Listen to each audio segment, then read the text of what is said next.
বিসমিল্লাহির রহমানির রহিম। আল্লামা দেলোয়ার হোসেন সাঈদী মুক্তি পরিষদের আজকের অনুষ্ঠানের সম্মানিত সভাপতি, আমার বন্ধুবর, বিশিষ্ট ব্যবসায়ী জনাব সোহাইব আহমেদ, মঞ্চে উপস্থিত বিএনপি জেদ্দা মহানগরের সম্মানিত সভাপতি, বিশিষ্ট ইসলামী চিন্তাবিদ, ইসলামী ব্যক্তিত্ব। আমি তাকে আজকে নতুন করে এই পরিচয় এই জন্য দিব, আমি আজ তার সাথে 3টা বছর যেখানে কোনো ইসলামের কথা হয়, ইসলামের কোনো অনুষ্ঠান হয়, তিনি প্রত্যেকটা অনুষ্ঠানে আমাকে সাথে করে নিয়ে যায়, মানুষকে নিয়ে যান। তার যে ইসলামী মনটা, আমরা সবাই এই কিফাতুল্লাহ চৌধুরীর জন্য আমরা দোয়া করব, তার জন্য আল্লাহ পাক ইসলামের প্রতি দরদ আরো বাড়িয়ে দেন। আরো মঞ্চে উপস্থিত বিশিষ্ট ছাত্র নেতা, বিশিষ্ট ব্যবসায়ী, আমাদের সবার পরিচিত জনাব শাহজাহান সিরাজি ভাই, আর আমার সামনে উপস্থিত তৌহিদি জনতা, আসসালামু আলাইকুম ওয়া রাহমাতুল্লাহি ওয়া বারাকাতুহু। ভাইরা আমার, আজ মাওলানা সাঈদীর বিরুদ্ধে ফার্স্ট রায় কেন দেওয়া হলো, ফাঁসির রায়? আপনারা জানেন মাওলানা সাঈদী একটা নাম নয়, মাওলানা সাঈদী একটা আন্দোলন, মাওলানা সাঈদী একটা আদর্শ, মাওলানা সাঈদী একটা অহংকার, মাওলানা সাঈদী মানুষের অন্তরের অন্তরস্থলের ভালোবাসা, 16 কোটি মানুষের নয়নমণি। আমি শেখ হাসিনাকে বলে দিতে চাই, আপনি আগুনে হাত দিয়েছেন, আপনি আগুনে হাত দিয়েছেন, আপনারা বাপ এরকম ইসলামে হাত দিয়ে যেভাবে মরেছে, যে পথে গেছে, ইনশাআল্লাহ আপনাকেও সেই পথে যেতে হবে। ভাইরা আমার, আমার বগুড়াতে 42 জন শহীদ হয়েছে। আমি এক শহীদ মার সাথে কথা বলেছি, তার 3টা সন্তান। সে বলেছে, বাবা রফিক, আমার প্রয়োজন হলে আরো 2টা সন্তান দিব, তবু সাঈদী সাহেবকে মুক্ত দেখতে চাই। আমি সবাইকে আহ্বান জানাবো, আবেগ আর বক্তৃতার সময় নয়, আপনারা সবাই সব জেলাতে আপনারা খোঁজ খবর নিয়ে, আপনারা প্রত্যেকে এক একটা জেলা ভাগ করে নিয়ে আপনারা আর্থিক সাহায্য করুন। অনেক ভাই আছে রক্ত কিনতে পারতেছে না, অনেক ভাই আছে তাদের মেডিসিন কিনতে পারতেছে না। আমি একটা কোম্পানির ডাইরেক্টর, আমি রেজুলেশন করে বলে দিতে চাই, আমি বলেছি তারা আমাদের জামাতের কেউ না, আমি বিএনপির একজন সহসভাপতি জেদ্দা মহানগরের, আমরা জামাতের কেউ না, কিন্তু মাওলানা সাঈদী আমাদের অহংকার, মাওলানা সাঈদী আমাদের নয়নের মণি। আমরা বেঁচে থাকবো, আমাদের টাকা ব্যাংকে থাকবে, আর মাওলানা সাঈদী ছেলে বসবে, এ হতে পারে না।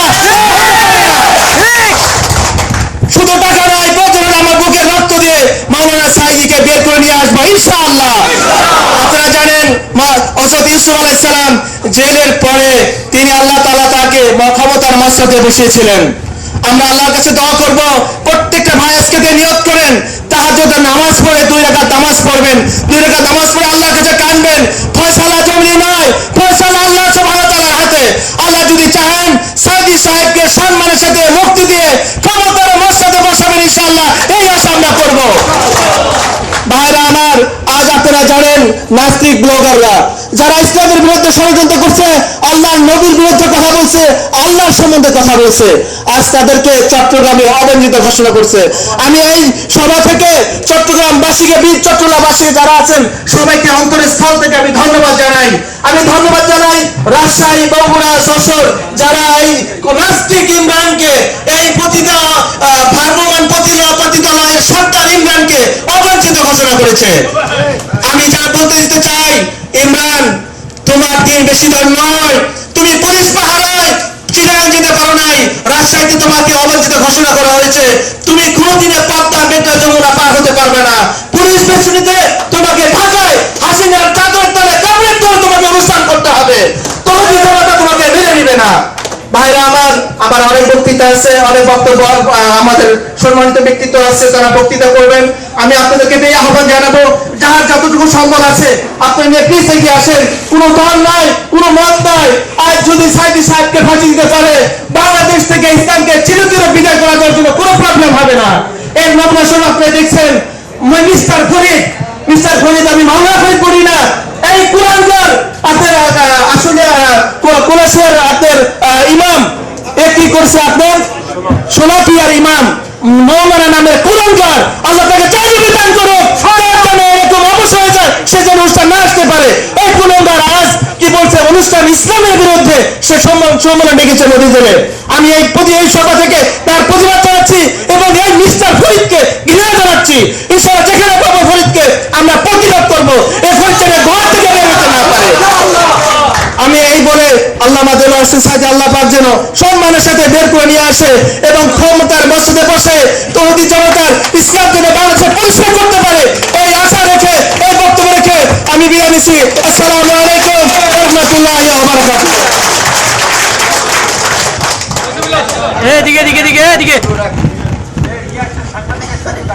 সম্মানিত ভাইরা,